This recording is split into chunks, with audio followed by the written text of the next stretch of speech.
앞서 나온 것처럼 본격 단풍철이 맞아 온산이 화려하게 색을 갈아입고 있는 가운데 정부가 벌채 기준과 탄소 중립 전략을 대폭 수정했습니다.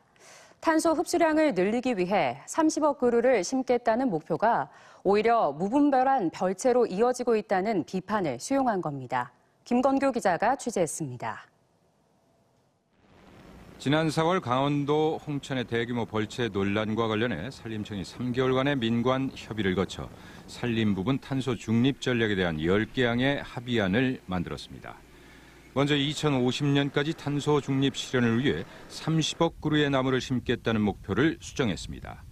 나무의 탄소 흡수 기능 외에 재해 예방, 생태 보호 등 다양한 가치를 고려해서 산림의 순환 경영과 보전 복원으로 바꾼 겁니다. 다만 표면적인 이유보다는 탄소 중립을 위한 나무 심기가 오히려 무분별한 벌채를 초래한다는 일각의 비판을 의식한 것으로 보입니다. 과도하게 탄소 중립 쪽으로 쏠린 게 아니냐. 산림이 그거 말고도 다른 중요한 가치가 많은데 그런 어떤 문제 지적은 받아들여가지고 생물 다양성이나 생태계적 가치 이런 것도 함께 갈 수 있도록 하는 쪽으로. 같은 맥락에서 벌기령, 그러니까 벌채 가능 수령을 낮춘 조항도 없앴습니다.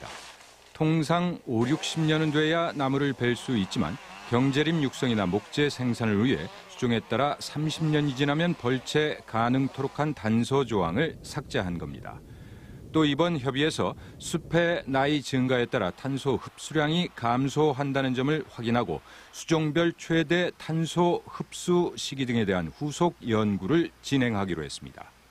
숲의 나이가 들어갈수록 흡수량이 이제 점차 줄어든다는 거에 대해서는 같이 공감을 해주셨습니다. 다만 얼마나 줄어드는지 그 추세에 대해서는 관련된 연구를 계속해서 추진해 나갈 그런 계획입니다.